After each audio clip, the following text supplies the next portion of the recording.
Hi guys, Maikeru here. This is my video on the Hall of Memories, which is a new divination training method at level 70 plus that was released today. There's a new semi-AFK or active way of training divination for some high XP. If you're active the whole time, you can gain over 450,000 experience an hour doing this. I'm going to be speaking all about the Hall of Memories in this video, how to obtain that 450k experience an hour, and then the active and AFK side of things. So let's get right into it. The Hall of Memories is located at the Memorial to Guthix. If you have memory strands from doing any type of divination training in your currency pouch, you can teleport straight there with that. If you don't have any for any reason, you'll have to go up to the Piscatorius hunting area where Memorial to Guthix is. Then you just jump inside the pool. Once you get down here, it will give you a little rundown of what you need to do in here, but I'll explain that anyway.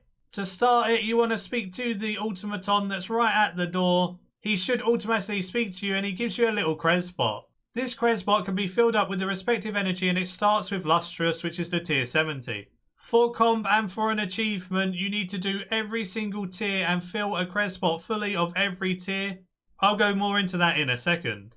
First up, you want to go to the east and pick up loads of different jars. These are what you're going to be filling up while in here. They take a while to fill up, so if you take a full inventory, it will take you a while to fill them. When it comes to the setup, I took my Elite Divination outfit, I took Dry Gauze for Bladed Dive, and my offhand has mobile on it, so I can Bladed Dive a lot more often around this place. I brought the Necklace of Shadows just so my summoning points didn't get decreased, and I brought a Nightmare Muspa. I don't think the Nightmare Muspa done anything at all though, so it doesn't really matter.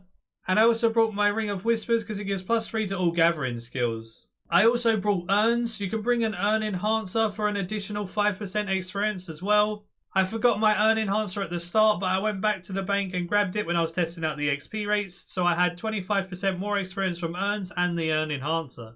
Now moving on to what you actually do. Different objects in here light up different colours and they correspond with a certain energy. Lustrous is like a bright blue colour, so you go to the bright blue whenever you want to get Lustrous. This is where Bladed Dive is super handy.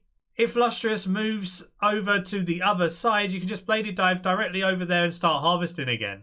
You can Surge, but Surge doesn't go to an exact location, so Bladed Dive is just a lot better. And then if you do bring something like Dry Gauze, you can Surge and Bladed Dive if it's very far away. I think the objects change around every 30 seconds, so you get about 30 seconds of AFK if you're doing it in an AFK method before it switches. Or if you want a 2-tick, then you're going to be getting more experience but it's not AFK at all. What do I mean by 2-tick? So what 2-ticking is whenever an XP drop pops up, you click again and it gives you a faster XP drop every time. This means it's giving you an XP drop every 2 ticks instead of every 4 ticks. If you just AFK it when you click on it, it's going to take 4 ticks for an XP drop to pop up. Whenever you get an XP drop, it also fills up those memories in your inventory. So it's really important to note that if you're 2-ticking, you're going to get twice as many memories filled up in your inventory as well, and they will give you most of your XP. If you're going to do this method, as it's only 30 seconds of AFK every time, there's no point in really just trying to AFK it, to be honest, because you're better off just going to the Ark or something. If you're going to do this method, I'd advise 2-ticking. So just click whenever you see an XP drop and you'll get everything filled so much faster and get so much more experience. It's literally twice as much experience an hour because it's going every 2 ticks instead of every 4. If you're doing the achievement, whether it's for comp or whether it's for some experience, once you've finished your first Cresbot, which means you have to harvest 250 times from Lustrous, you talk to that automaton at the start, he'll then take that, give you 10k experience and give you a Brilliant Energy bot. Now you have to go harvest 250 times from Brilliant Energy objects around and about in here. I've done the Brilliant Memory bot, now let's give it to this guy and get a new bot. Another 20k XP, nice. There's 30k XP. I wonder what the next one's going to give me. I actually reckon this one's going to give me 40k XP. Let's see. Oh, it did. Right, now this last one, 50k. Ooh. There we go. We're done the last bot. We can talk to this guy, get 50k XP. And we got the achievement done. We got some nice XP. And we got a new bot. This bot then allows you to get 50 of every single one and get some XP for it. So if you wanted to do a mixture of everything, you can. I think sticking to Incandescent is going to be better though, and I'm going to test the XP rates of every single one. Before I go into the XP rates of all of the different tiers in here, whenever you get all of those memories filled in your inventory, just go to that rift at the north throw them all in there and you get 3,604 experience per throw if you're wearing the divination outfit. That's absolutely insane. This is where most of your XP will come from, not from actually harvesting the Krez spots and things like that. Then once you've dumped them all in, just go and get some more empty jars ready to fill up. Another cool thing is you can right click the dude at the entrance and you can enter your cache on him, so you can enter caches while in here too. There's a couple of little like events that happen. One is a different god will spawn in the middle. You can harvest from this like hologram looking thing and get top tier experience, and it lasts longer than any other, so it's very useful to go and do the middle whenever it spawns.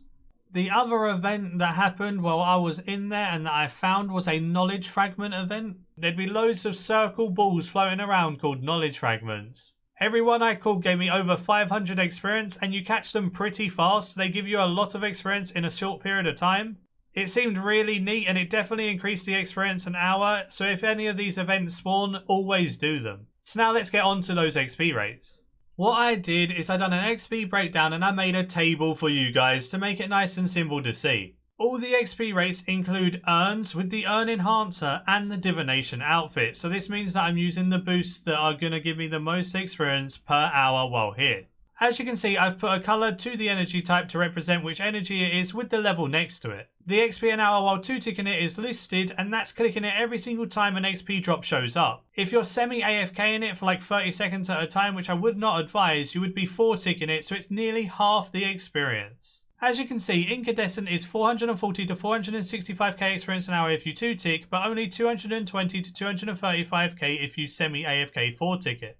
Luminous is 380 to 400k if you 2-tick it, and it's only 180 to 200k if you semi-AFK it with 4-tick. Radiant is 300 to 325k if you 2-tick it, and 140 to 165k if you semi-AFK 4-tick it. Brilliant is 240 to 250k experience an hour if you 2-tick. If you semi-AFK 4-tick it, it's only 110 to 125k. Lustrous, being the lowest tier energy, remember, which requires level 70 to do, is 180 to 210,000 experience an hour if you're 2-ticking it. At level 70, this XP rate is really awesome. It's really nice having a non-AFK way to train divination that's so much faster than doing it AFK. This is why I really would not advise doing any of the semi-AFK 4-ticking, because you might as well just go to a different colony or just do caches or something when they come up. If you actually want to actively train in here, I would definitely advise doing the 2-tick method. And that's it for this video. Hope it did give a good light on the new update and hopefully it's cleared up some of your questions.